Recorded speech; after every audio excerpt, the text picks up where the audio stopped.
கட்டாய ஹெல்மெட் உத்தரவுக்கு எதிராக போராட்டத்தில் ஈடுபட்ட மதுரை மாவட்ட வழக்கறிஞர்கள் சங்கத்தை சேர்ந்த 15 பேர் தொடர்ந்து வழக்கறிஞர்களாக பணியாற்ற அகில இந்திய பார் கவுன்சில் தடை விதித்துள்ளது. இதுகுறித்து கூடுதல் தகவல்களை தருகிறார் எமது தலைமை செய்தியாளர் ரமேஷ்குமார்.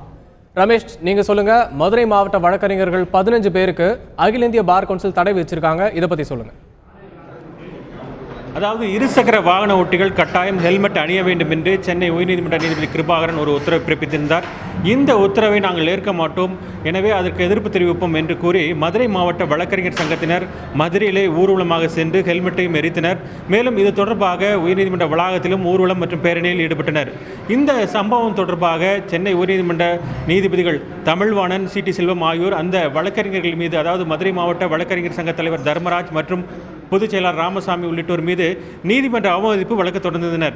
இந்த வழக்கு உயர்நீதிமன்றத்தில் விசாரணைக்கு வந்தபோது கிட்டத்தட்ட 200க்கும் மேற்பட்ட வழக்கறிஞர்கள் அவர்களது தலைமையில் இங்கு வந்து கோஷங்களை எழுப்பி நீதிபதிகளுக்கு எதிராக ஊழல் குற்றச்சாட்டுகளும் கூறியிருந்தனர். இதனால் ஒரு பெரும் பரபரப்பு ஏற்பட்டது.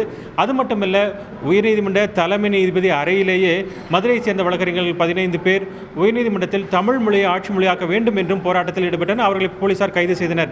ஆக இந்த 2 சம்பவங்களினால் நீதித்துறை வட்டாரத்தில் ஒரு அசாதாரண சூழல் நிலவி வருகிறது. குறிப்பாக மதுரை உயர்நீதிமன்ற வளாகத்திலும் சரி, சென்னை உயர்நீதிமன்றத்தில் ஒரு சூழ்நிலை நிலவி வந்தது.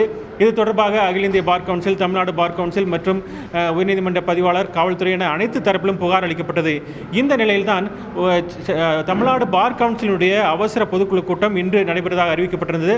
அதில் இது தொடர்பாக ஏனென்றால் கடந்த 2 தினங்களுக்கு முன்பு உச்சநீதிமன்ற தலைமை நீதிபதி தத்து முன்பு நீதிபதி சி.எஸ். கர்ணன் தொடர்பான வழக்கு விசாரணைக்கு வந்தபோது வழக்கறிஞர் சங்கங்கள் என்ன செய்து கொண்டிருக்கின்றன, ஏன் இப்படி உயர்நீதிமன்ற வழக்கறிஞர்கள், குறிப்பாக மதுரை வழக்கறிஞர்கள் இவ்வாறு நடந்து கொள்கிறார்கள் என்று உச்சநீதிமன்ற தலைமை நீதிபதி தத்து கண்டனம் தெரிவித்திருந்தார்.